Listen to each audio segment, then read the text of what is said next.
rekan kelas D semua. Bagaimana kabar kalian hari ini? Semoga kalian hari ini sehat dan sangat baik ya. Oke, jadi hari ini saya dan rekan kelompok saya akan apa ya? Akan ku buktikan bahwa ku bisa tanpamu. Duh, galau aja semua. Ada semua. Mending kita kasih tahu aja teman-teman kelas J kalau sekarang kita mau membahas materi tentang sebaran-sebaran ekonomi di SD. Siap Pak Guru? Yuk, gaskan. Baik, kita sudah masuk ke dalam PowerPoint materi yang akan kami bahas. Sebelumnya, yang terhormat kepada Bapak Kade Edi Yudiana MPD selaku dosen mata kuliah Ekonomi dan Biografi SD serta rekan-rekan kelas J yang saya banggakan.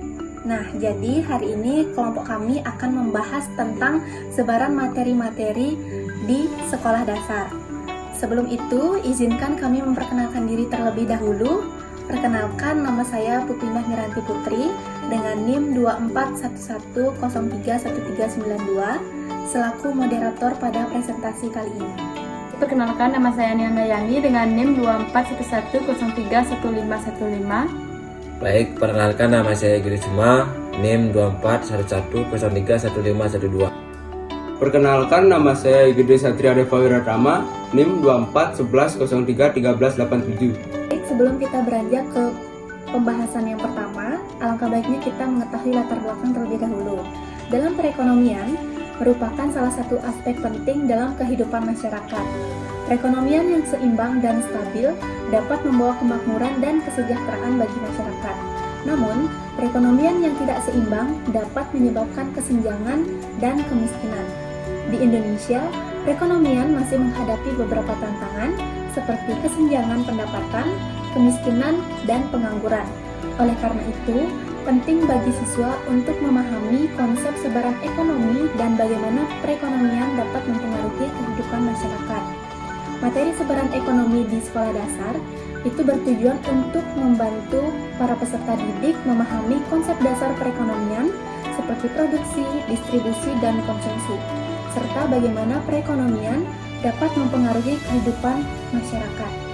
Dengan memahami konsep sebaran ekonomi, para peserta didik dapat memiliki pengetahuan dan keterampilan yang dibutuhkan untuk menjadi warga negara yang bertanggung jawab dan berkontribusi pada pembangunan ekonomi nasional. Nah, adapun beberapa rumusan masalah yang akan kelompok kami bahas pada presentasi kali ini. Yang pertama, apa yang dimaksud dengan ekonomi dalam kurikulum sekolah dasar? Yang kedua, yaitu apa saja contoh pengetahuan ekonomi di sekolah dasar? Yang ketiga, apa problematika ekonomi yang sedang dihadapi dalam kurikulum sekolah dasar dan berikan solusinya? Serta yang terakhir yaitu bagaimana cara mengenalkan suatu pembelajaran ekonomi dalam kurikulum merdeka di sekolah dasar. Baik, pembahasan yang pertama yaitu definisi ekonomi pada kurikulum sekolah dasar. Menurut Hidayanto, ekonomi dalam kurikulum sekolah dasar merupakan usaha peserta didik dalam mempelajari bahan pelajaran sebagai alat untuk mencapai kesuksesan. Pelajaran ekonomi dalam kurikulum sekolah dasar juga merupakan suatu ilmu yang mempelajari perilaku manusia dalam memilih dan menciptakan kemakmuran bagi manusia dan lebih mengarah kepada proses atau tindakan yang dilakukan peserta didik untuk menambah pengetahuan khusus dalam bidang ekonomi atau segala hal-hal yang menyangkut tentang kegiatan ekonomi. Dalam kurikulum merdeka adalah metode pendidikan yang memberikan guru dan sekolah lebih banyak kebebasan untuk menyesuaikan kurikulum mereka dengan siswa. Jadi, dalam kurikulum sekolah dasar, ekonomi itu dipelajari sebagai salah satu mata pelajaran yang penting untuk memahami kehidupan sehari-hari serta dalam konteks sekolah dasar. Ekonomi juga merupakan ilmu yang mempelajari bagaimana manusia-manusia memenuhi kebutuhan hidupnya dengan menggunakan sumber daya yang tersedia secara efektif dan efisien. Ekonomi sendiri juga dapat dipahami dengan cara sebagai kegiatan manusia yang berkaitan dengan produksi, distribusi, dan konsumsi barang dan jasa untuk memenuhi kebutuhan hidupnya. Kurikulum sekolah dasar juga mempelajari ekonomi ke dalam konteks yang membangun kesadaran terhadap tanggung jawab individu dalam mengelola sumber daya, meningkatkan sistem pola pikir yang kritis dan logis dalam menyelesaikan masalah terutama masalah ekonomi. Konsep dasar ekonomi dalam kurikulum sekolah dasar ini juga dipelajari mulai dari cara memproduksi suatu barang, mendistribusikan suatu barang dan jasa, belajar mencukupi sumber daya yang ada, serta memenuhi kebutuhan dan keinginan manusia dari cara yang sederhana. Baik, di sini saya akan melanjutkan pemaparan materi yang kedua, yaitu tentang contoh pentingnya pengetahuan ekonomi di sekolah dasar. Di sekolah dasar, pengetahuan ekonomi diajarkan secara sederhana agar mudah dipahami oleh anak-anak layaknya peserta didik di sekolah dasar. Dan ada pun beberapa contoh konsep ekonomi yang dapat diterapkan. Yang pertama itu ada kebutuhan dan keinginan. Dalam kebutuhan dan keinginan sangat penting dalam sumber daya manusia. Dan ada pun perbedaan antara kebutuhan dan keinginan.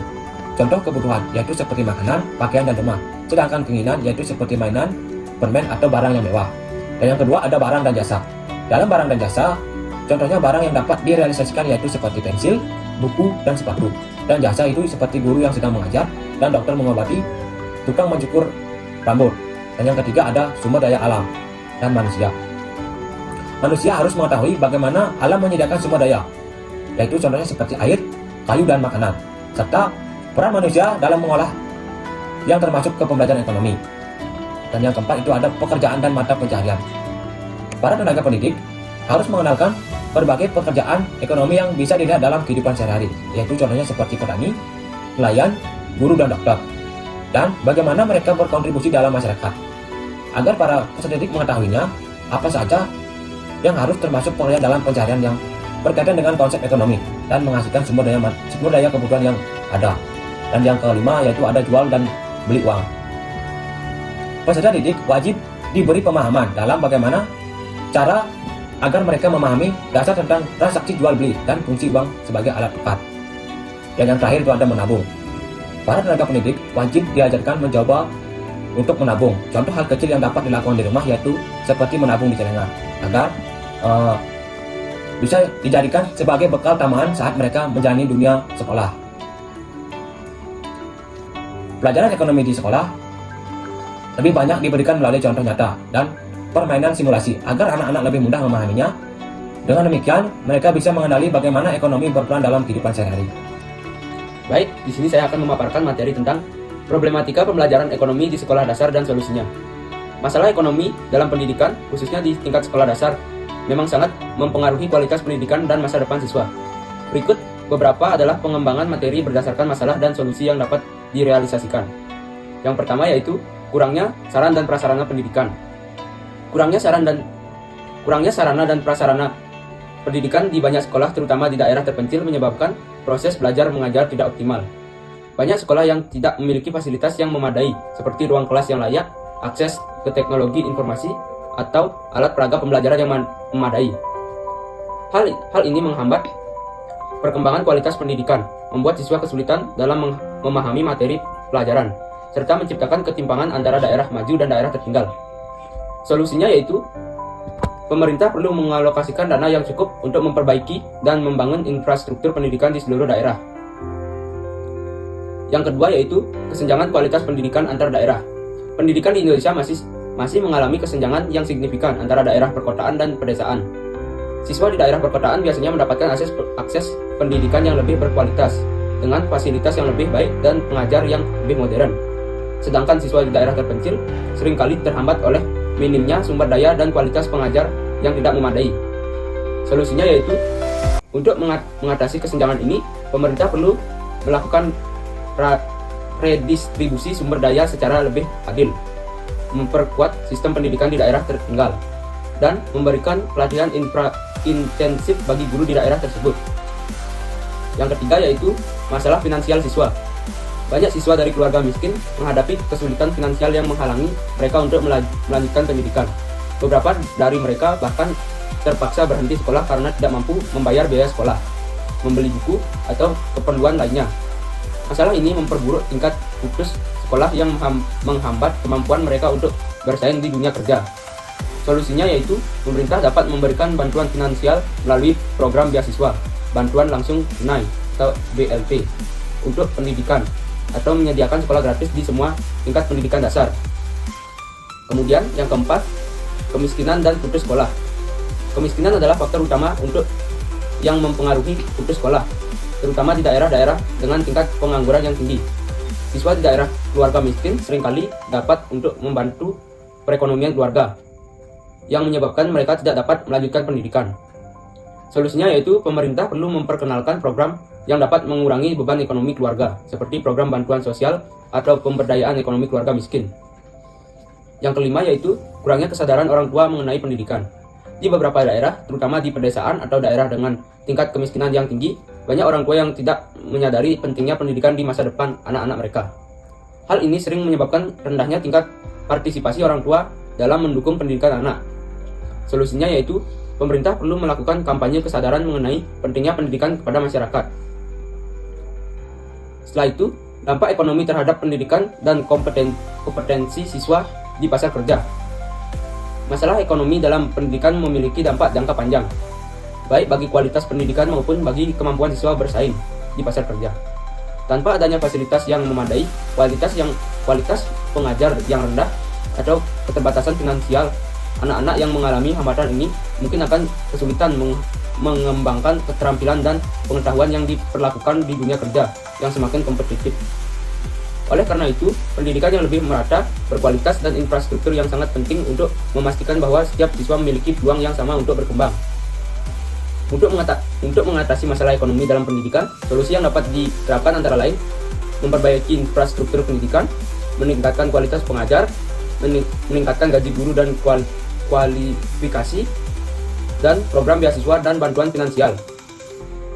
Dengan solusi-solusi tersebut, diharapkan pendidikan di Indonesia bisa menjadi inklusif dan berkualitas, serta memberi kesempatan yang lebih besar bagi siswa untuk bersaing di pasar kerja global di masa depan. Pembelajaran ekonomi dalam kurikulum mereka SD.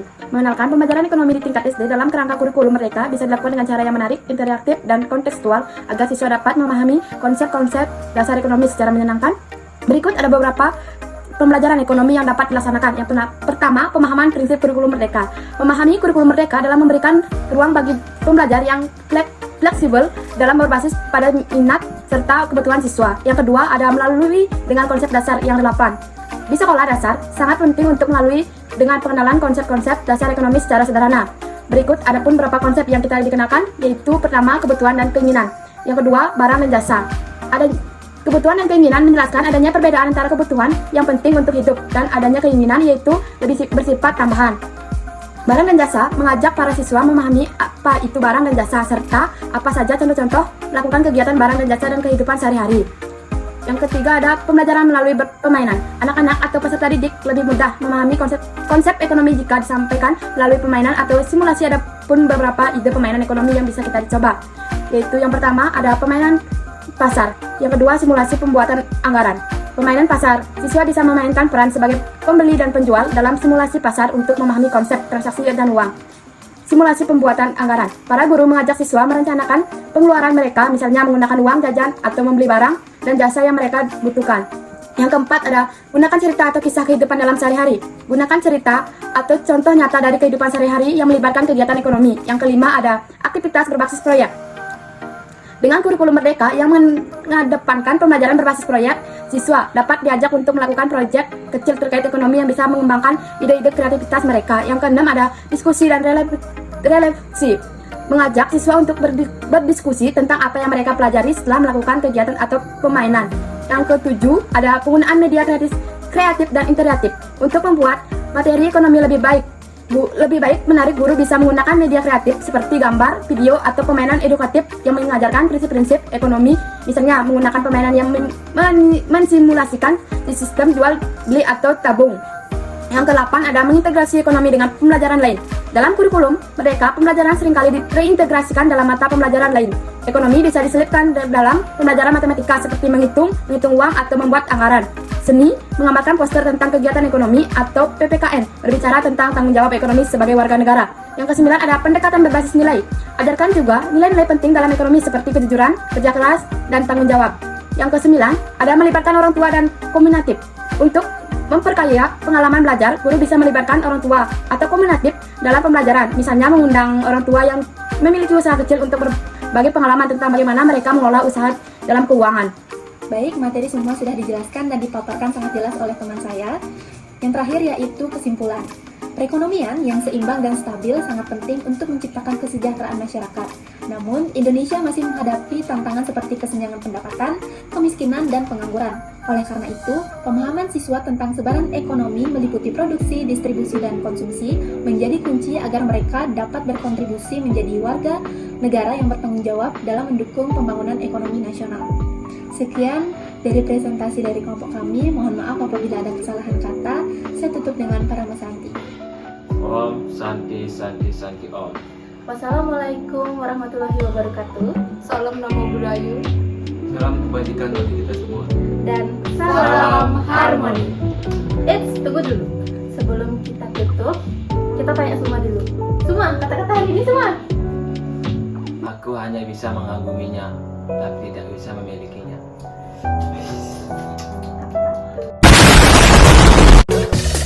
Cempaka Padawa Tiga Wasa